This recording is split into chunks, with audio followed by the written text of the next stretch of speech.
अस्सलाम वालेकुम। आज हमारा लेक्चर जो है वो केमिकल काइनेटिक्स की कंटिन्यूएशन पे है। केमिकल काइनेटिक्स की हम टी में पढ़ रहे थे। हम ये देख रहे थे केमिकल काइनेटिक्स में हम बेसिकली रेट और चीज़ें भी देख रहे थे, मैकेनिज्म में जाते हैं रेट निकाल रहे थे। हमने आपको बताया कि रेट ऑफ रिएक्शन से जो है हम बाकी चीज़ें डिटरमाइन कर रहे होते हैं। हम ये डिटरमाइन कर रहे होते हैं कि जनाब मैकेनिज्म इस रिएक्शन का क्या होगा, इस रिएक्शन के स्टेप कितने इन्वॉल्व हैं, किस ऑर्डर का रिएक्शन है, ठीक है, किस चीज़ों से रेट इफेक्ट हो रहा है।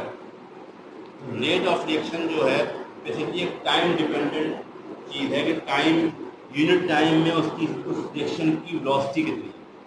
अब रिएक्शन जो है वो मुख्तलिफ तरह के होते हैं। मसलन आयनिक रिएक्शन होते हैं।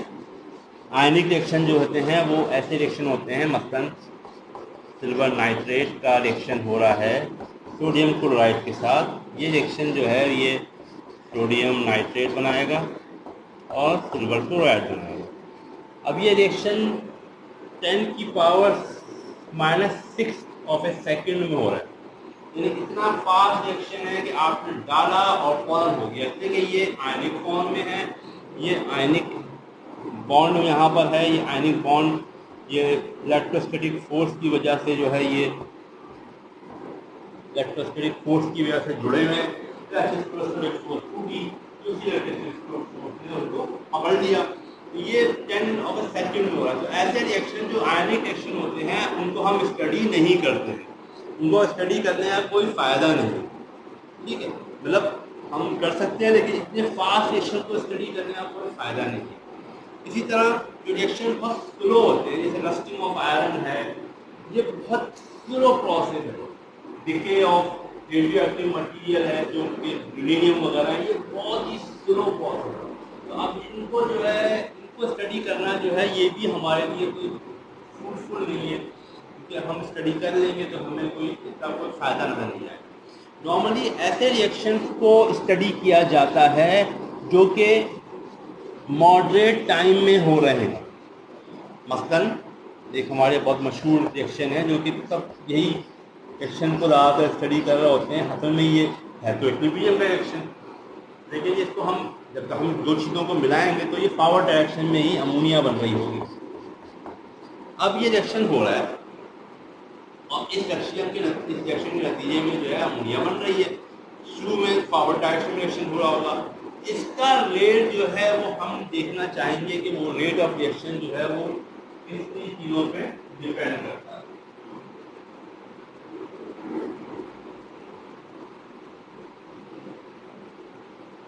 अब इसमें सबसे बड़ी बात क्या है, इसमें यह है कि ये हाइड्रोजन की बॉन्डिंग है। इसकी तरह 3 हाइड्रोजन की बॉन्डिंग है, ये टूटेंगी, तीनों हाइड्रोजन की बॉन्डिंग टूटेगी। यहाँ पर एक नाइट्रोजन में बॉन्डिंग है, ट्रिपल बॉन्ड है, ये टूटेगा और फिर ये मिलकर जो है यहाँ पर एक नई बॉन्डिंग बनाएंगे जो नाइट्रोजन और हाइड्रोजन के साथ एक नई बॉन्डिंग बनेगी, ठीक है। अब इसको मैं ऐसे लिखूँ कि ये एक हाइड्रोजन की बॉन्डिंग टूटी, नाइट्रोजन की बॉन्डिंग ब्रेक हुई, ये बॉन्ड ब्रेक हुआ, ये बॉन्ड जो है बना, 3 बॉन्ड बने, तो ये इसमें टाइम लगेगा। इस टाइम की वजह से रेट ऑफ रिएक्शन जो है वो मॉडरेट लेवल पे होगा। तो ऐसे बॉन्डिंग जो कोवैलेंट बॉन्डिंग होती है जो आयनिक नहीं होती, जहाँ ऐसे मॉलिक्यूल में कोवैलेंट बॉन्डिंग पाई जाती है, उसके नॉर्मली रेट ऑफ रिएक्शन को स्टडी किया जाता है। रेट ऑफ रिएक्शन को स्टडी करते हुए हम जो फैक्टर्स हैं वो दोबारा देख लेते हैं। लास्ट टाइम थोड़ा सा बताया था मैंने आपको, जो फैक्टर्स अफेक्ट करते हैं रेट ऑफ रिएक्शन पे, सबसे ज़्यादा जो फैक्टर रिएक्शन पे रिएक्ट करते हैं वो उसकी फेज है, होमोजीनियस फेज है या हेमोजीनियस फेज की रेट ऑफ रिएक्शन ज़्यादा होगा। अगर आप गैस को गैस में मिला रहे हैं, लिक्विड को लिक्विड में मिला रहे हैं, तो और वो लिक्विड भी ऐसे जो आपस में होमोजीनियस है, मिक्स हो जाते हैं, तो उनका रेट ज़्यादा होगा बनिस्बत हेट्रोजीनियस से। ये तमाम बातें मैं कर चुका हूँ, मैं दोबारा इसलिए कर रहा हूँ थोड़ा सा रिवाइज हो जाए, ताकि हम जो न्यूमेरिकल करने जा रहे हैं, न्यूमेरिकल तो नहीं है, एक एक्सप्लेनेशन ही है, उसको हम ज़रा समझ सकें।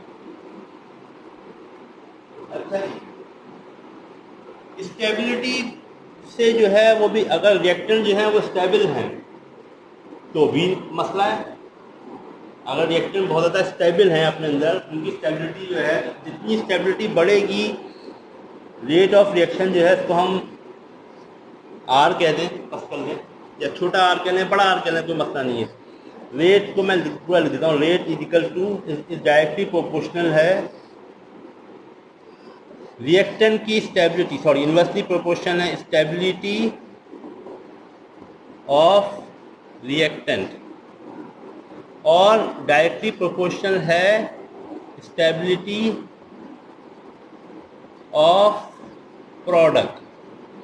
अब इसको मैं, स्टेबिलिटी से क्या मतलब है, मतलब मैं आपको समझाता हूँ कि दो एसिड होते हैं, एक फॉर्मिक एसिड होता है HCOOH, और एक होता है एसिटिक एसिड CH3COOH।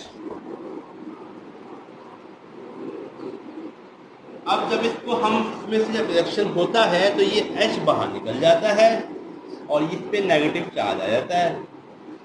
अब जो नेगेटिव चार्ज आ रहा है, ये अगर ये जो चीज़ यहाँ लगी हुई है ये इसको सपोर्ट कर रही है,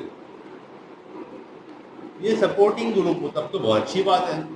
हाइड्रोजन की जो है इलेक्ट्रॉन नेगेटिविटी प्लस भी नहीं होती, माइनस भी नहीं होती, तो वो बेसिकली जहाँ पर उसको जरूरत होती है इलेक्ट्रॉन को खींच रहा होता है। इलेक्ट्रॉन को अगर ये पुल करेगा, इलेक्ट्रॉन को ये पुल करेगा तो यह नेगेटिव चार्ज ज़्यादा है,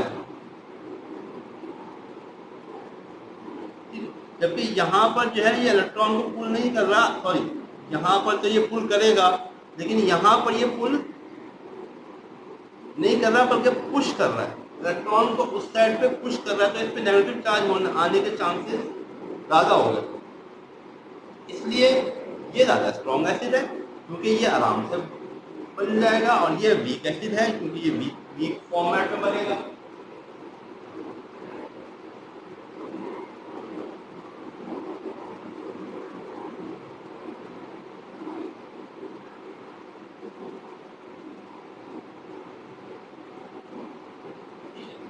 इसके अलावा जो चीज़ें अफेक्ट करती हैं, बेसिकली सरफेस एरिया अफेक्ट करता है। अगर रिएक्टेंट जो है उनका सरफेस एरिया कम है, आप बड़े बड़े फॉर्म में बड़े बड़े पीस में डाला हुआ है आपने, तो इसका सरफेस एरिया कम है, बने बस आपने छोटे छोटे पीस में डाला हुआ है। अगर आपकी चीनी जो है वो छोटे छोटे पीस में आती है, लेकिन बहुत सारे मुल्कों में बड़े बड़े पीस में भी मिलती है, तो आप बड़ा बड़ा पीस डाल दें तो चीनी एक चम्मच के बराबर होता है, लेकिन उसमें उसको घुलने में टाइम लगेगा, जबकि ये आसानी से घुल जाएगा। इस पर सरफेस एरिया ज़्यादा है, पानी से रिएक्शन, पानी से इंटरेक्शन ज़्यादा होता है, तो सरफेस एरिया बहुत ज़्यादा इंपॉर्टेंट होता है। इसके अलावा लाइट एनर्जी बहुत ज़्यादा इंपॉर्टेंट होती है, नॉर्मली H न्यू कहते हैं इसको, सनलाइट जो होती है, अगर ज़्यादा लाइट एनर्जी की फोटोन आ रहे हैं तो ज़्यादा रिएक्शन तेज हो जाएगा।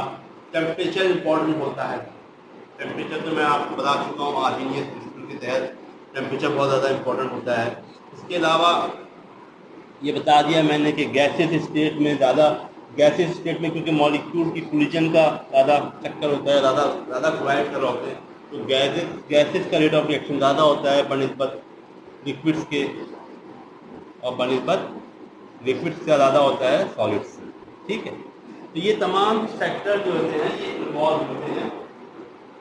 कैटलिस्ट होता है, कैटलिस्ट अगर इन्वॉल्व है तो कैटलिस्ट जो है वो एक्टिवेशन एनर्जी को कम कर रहा होगा, एक्टिवेशन एनर्जी कम हो रही होगी तो आर्जीनियस प्रिंसिपल के तहत जो है वो ज़्यादा जो रेट कांस्टेंट होगा वो ज़्यादा बड़ा होगा। ठीक है, अच्छा जी, इसके बाद आगे चलते हैं। अब हम ये निकालते हैं कि हमने जो देखा था शुरू में, हमने कहा था कि जनाब वो जो रेट लॉ है वो कह रहा है कि कंसंट्रेशन बता रही है, तो rate sorry law of mass action है, इसलिए रेट जो है वो बेसिकली एवरेज रेट जो है वो डिपेंड करता है बेसिकली किसी भी रिएक्शन के स्टैचोमेट्रिकल बैलेंस के ऊपर, यानी जो भी आप इक्वेशन को बैलेंस करते हैं, जो भी उसके शुरू में जो वर्ड आ रहा होता है, 2 आ रहा होता है, 1 आ रहा होता है, 3 होता है। अभी हमने ये इक्वेशन लिखी थी N2 + 3H2 2NH3, इसका रेट, एवरेज रेट जो होता है वो बराबर होता है उसके स्टैटिस्टिकल बैलेंस के, यानी change in concentration of NH2, इसको ऐसे कर लें, और अपॉन चेंज इन टाइम यानी यूनिट टाइम। तो ये तो क्योंकि इसके स्पेक्ट्रोमेट्री में सिंगल है तो इससे सिंगल ही रहेगा। ये रेट बराबर होगा 1/3 concentration of H2 upon delta T, और ये बराबर होगा 1/2 NH3 delta equal to 1/2 delta NH3 upon delta T। अब इसमें क्योंकि ये इजाफा हो रहा है, यही बात है, यहाँ पर ये नेगेटिव नहीं, ये पॉजिटिव आ रहा होगा, तो यहाँ तो पॉजिटिव ही रहना चाहिए, लेकिन यहाँ हम नेगेटिव लगा देते हैं ताकि ये हो कि मैथमेटिकली वो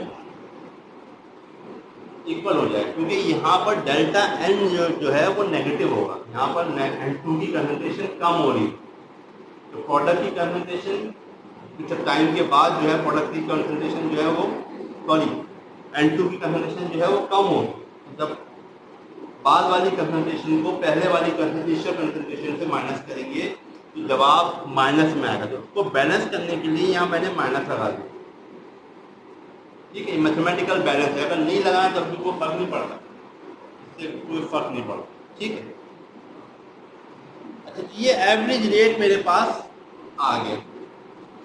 एक और चीज़ जो कि इन्वॉल्व होती है वो होती है रेट ऑफ अपीयरेंस और रेट ऑफ डिसअपीयरेंस। ये रिएक्टेंट जो है वो डिसअपेयर हो रहे होंगे और जो प्रोडक्ट है वो अपीयर हो रही होगी।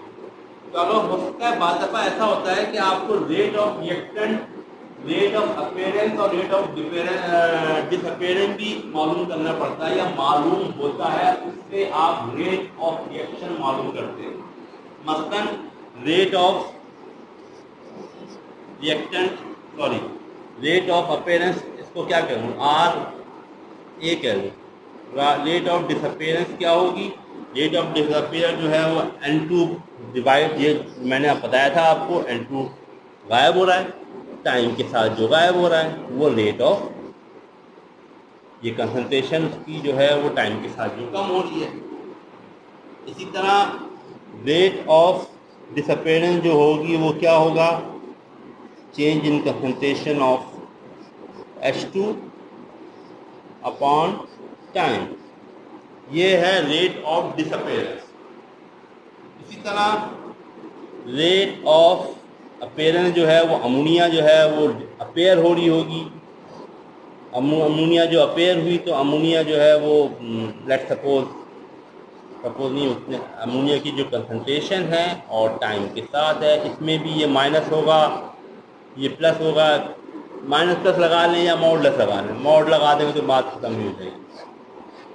नहीं बताए वो माइनस प्लस जो है वो हमारे काम का यहाँ पर है। ये दो चीज़ें जो हैं हमने डिफाइन कर दी हैं। अब आपके पास एक न्यूमेरिकल आता है, लेट्स सपोज यही इक्वेशन आती है और वो ये कह रहे हैं कि इसके ये रेट की अपीयरेंस की डिसअपीयरेंस की ये यूनिट हैं वो नॉर्मली जो है वो मोल पर लीटर्स में होते हैं या मोल पर डेसीमीटर क्यूब कर लें इसको आप।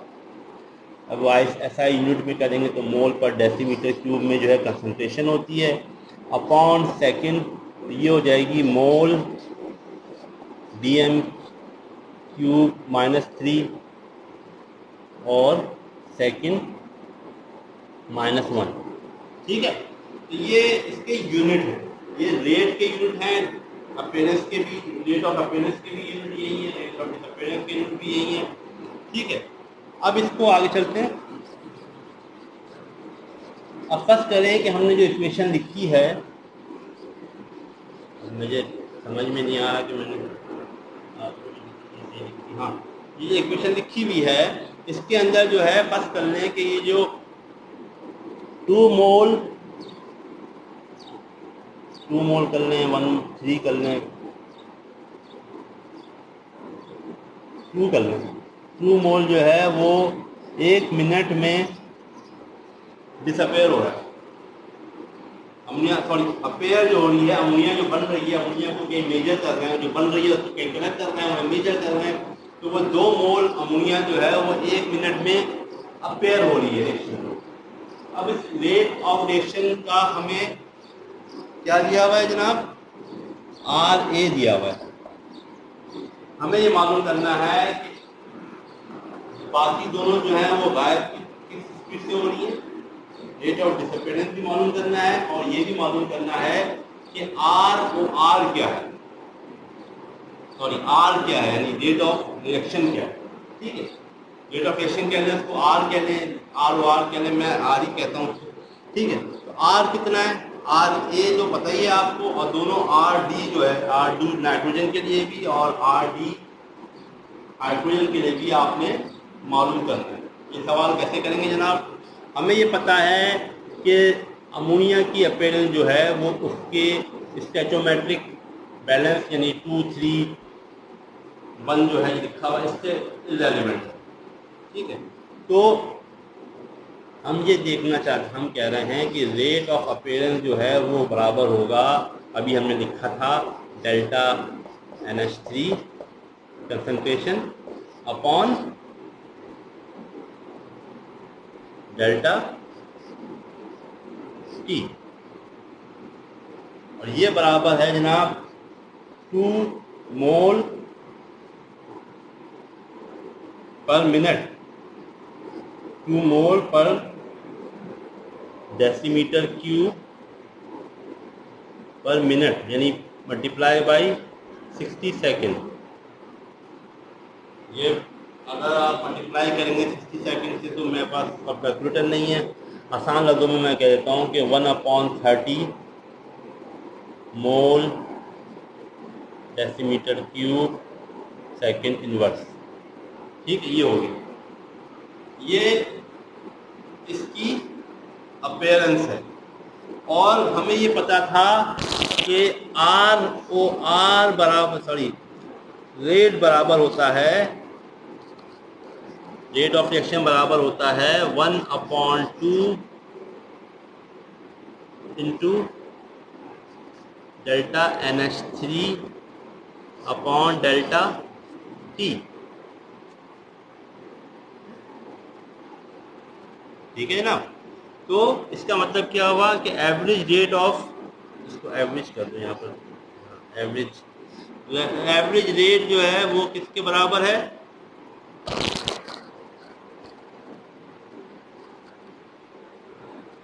NH3 अपॉन डेल्टा T को डिवाइड कर दिया आपने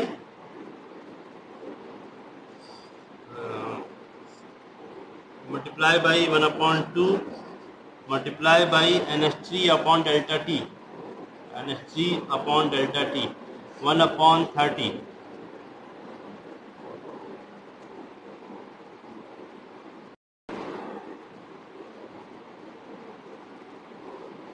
हाँ, सॉरी, वो मेरा कैमरा बंद हो गया था।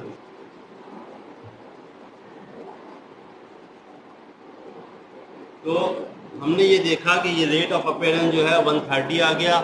रेट ऑफ अपीयरेंस 130 आने का मतलब ये हुआ कि जो भी आपके पास जो चीज़ है वो रेट ऑफ अपीयरेंस आ गया आपके पास। तो हमें रेट ऑफ एवरेज निकालना था। रेट एवरेज क्या आएगा? रेट ऑफ एवरेज जो है रेट है वो बराबर है 1/2 concentration of NH3 upon delta T,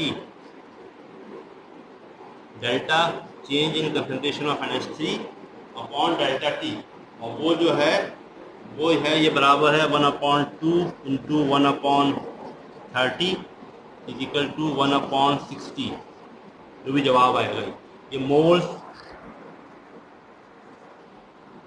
decimetre cube second inverse. उसके बाद बाकी चीज़ें जो हैं आप इससे, अब आपके पास आर एवरेज आ गया है, आप आर एवरेज को इक्वल लेंगे बाकी दोनों इक्वेशंस के जो हाइड्रोजन की इक्वेशन है और जो नाइट्रोजन की इक्वेशन है, मैं करके दिखा देता हूँ।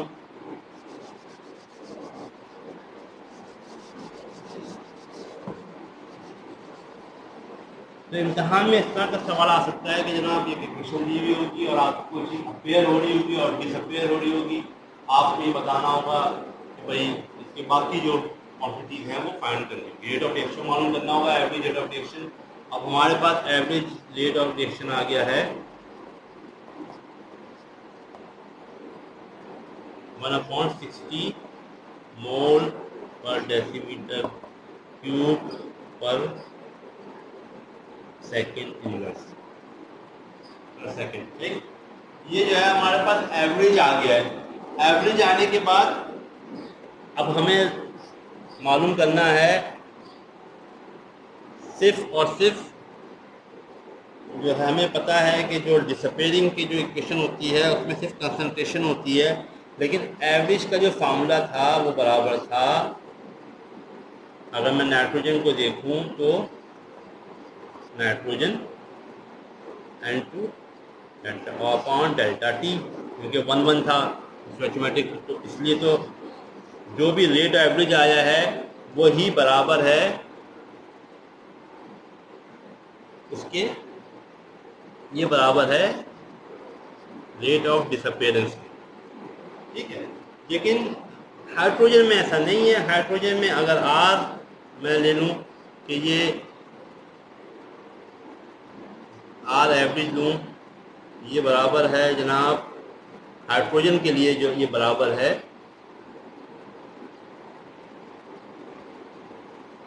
हाइड्रोजन के लिए बराबर है ये 1/3 delta NH2 upon delta T, ये बराबर है 1/60 के। तो खाली ये जो चीज़ बराबर होगी ये किसके बराबर होगी, ये बराबर हो जाएगी, ये इम्प्लाई कर रहा है, ये बराबर हो जाएगी आर डिसअपेयरिंग फॉर H2 जो है वो बराबर होगा 3/60, ये बराबर हो गया 1/20 mole decimetre inverse upon second inverse. ठीक है, तो ये आपको एक फॉर्मेट में आ गया है कि आप अगर आपको एवरेज दिया हुआ हो, आपको कोई भी एक चीज़ की डिसअपेयरेंस दी हुई हो, तो आप बाकी चीज़ों की वैल्यू निकाल सकते हैं। ठीक है, हमने ये थोड़ा सा ये बात की कि डिस्कस किया कि इफेक्ट क्या है तमाम चीज़ों के, और उसके बाद अभी अब हम ये देखेंगे, इसके बाद नेक्स्ट लेक्चर में ये देखेंगे कि रेट ऑफ रिएक्शन जो है एक्चुअली ऑर्डर्स किस तरह मालूम किए जाते हैं। हमने ये बात थोड़ी सी इस्टेब्लिश की थी लास्ट लेक्चर में भी कि मैं इसकी बिल्कुल बिगनिंग की बात कर रहा हूँ। हमने ये इस्टेब्लिश की थी लास्ट लेक्चर में भी कि जो रेट लॉ है वो ऑर्डर ऑफ रिएक्शन, उन्होंने डेटा ऑर्डर तो ये कहा कि जनाब जो भी स्टैटिस्टिकल रेट लॉ ये कह रहा है कि ऑर्डर ऑफ ए और बी जो है वो डिफाइन कर रहा है, मसलन फर्स्ट कर लें कि 2A + B जो है वो बना रहे हैं कोई भी प्रोडक्ट इररिलेवेंट है कौन सी प्रोडक्ट बन रही है।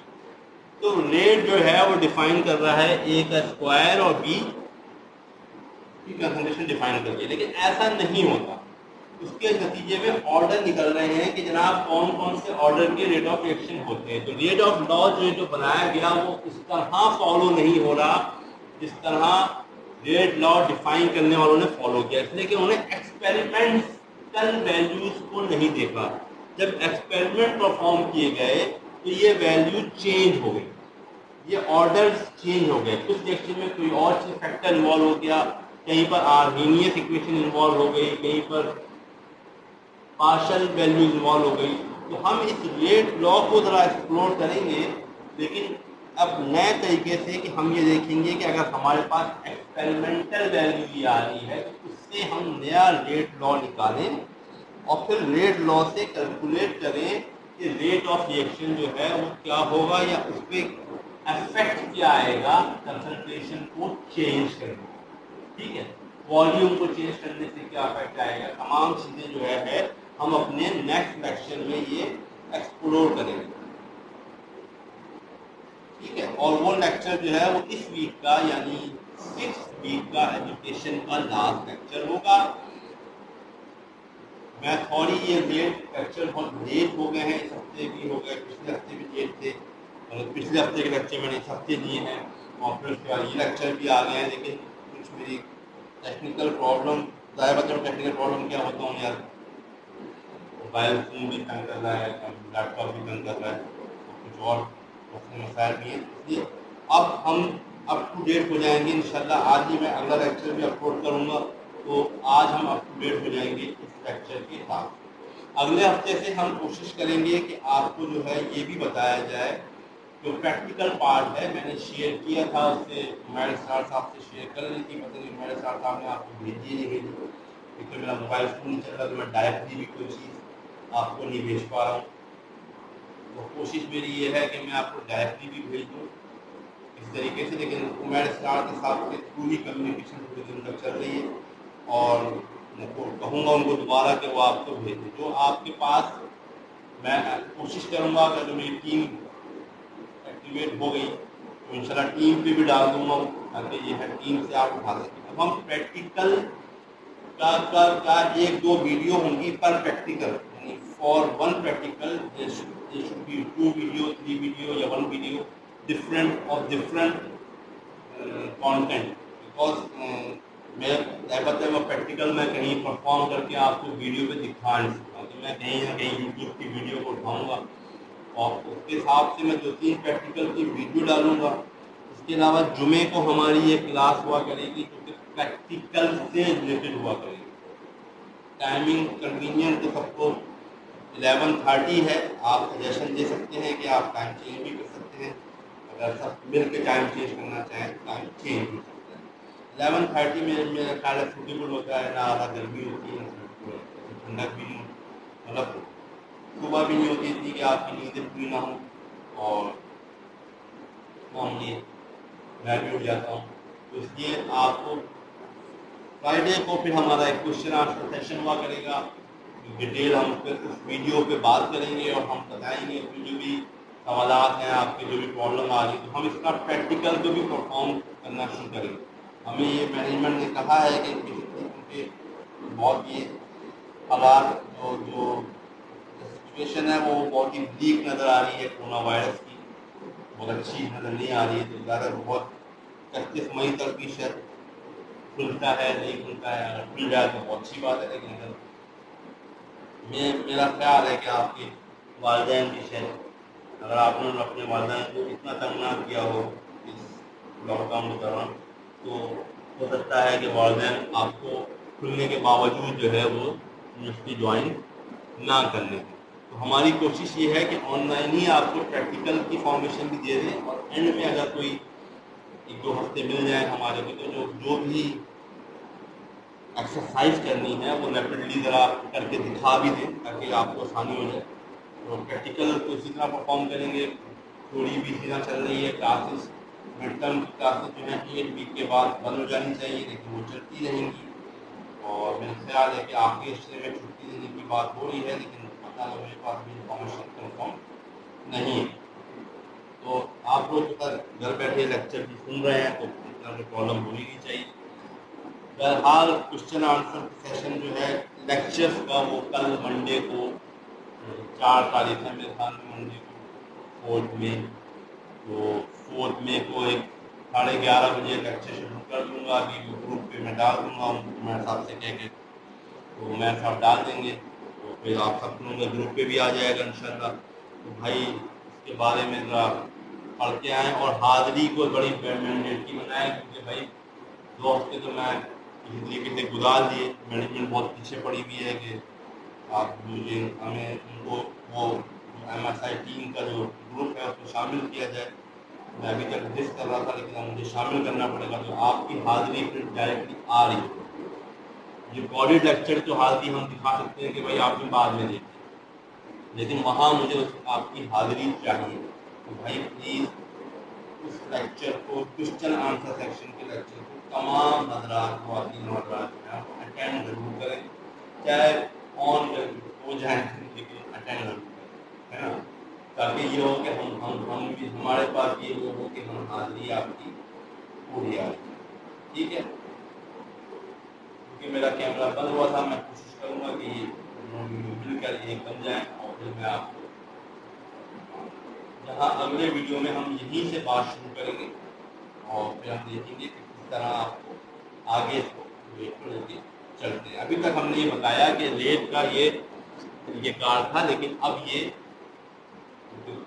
लॉ के हिसाब से ये जो तरीक़ेकार था वो अब एप्लीकेबल नहीं रहा, और अब एक्सपेरिमेंटल वैल्यू से मालूम किया जाता है कि रेट क्या है और क्या मैकेनिज्म हो।